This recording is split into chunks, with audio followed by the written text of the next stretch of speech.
yung pagmamahal na pinakita ni Pangulong Duterte sa ating bansa. Yan dapat ang magiging standard natin, lahat ng Pilipino, na paano magmahal sa bayan, yung ginawa ni Pangulong Duterte ng pagmamahal sa ating bansa. Yung power ng taong bayan, lalabas lang yan doon sa eleksyon. Ngayon, magkakaroon na naman tayo ng eleksyon. Siguruhin ninyo na yung pinipili ninyo magiging membro ng House, yung representative niyo sa House, at saka yung representative niyo dito sa Senado ay nagmamahal sa bayan.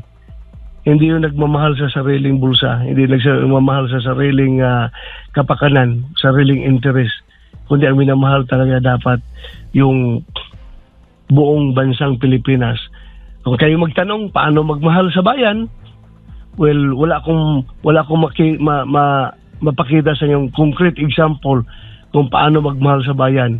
Yung pagmamahal na pinakita ni Pangulong Duterte sa ating bansa, yan dapat ang magiging standard natin, lahat ng Pilipino, na paano magmahal sa bayan, yung ginawa ni Pangulong Duterte, pagmamahal sa ating bansa, yan ang ating tularan. At kung ang ating mga pinipili ng mga senador, pinipili ng mga kongresista ay malayo sa standard na ganon, ay siguro tayo na rin ang masisisi niyan kung bakit natin pinili. Ganon lang po, Admar, at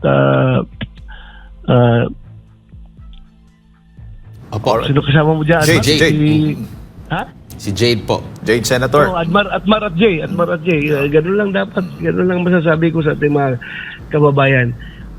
Hindi po bias ako porque malapit ako kay Pangulong Duterte, pero nakita man ng buong sambayan ng Pilipino kung paano siya magmahal ng ating bansa, up to the point na kahit na sabi nga niya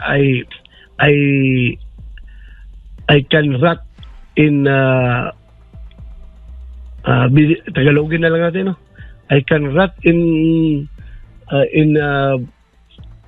ano ba English Inferno? I can rot in hell as long as my people live in paradise. Ganun dapat ang standard ng isang napipiliin nating mga politiko. Dapat ganun para i-priority yung kapakanan at kinabukasan ng ating bayan.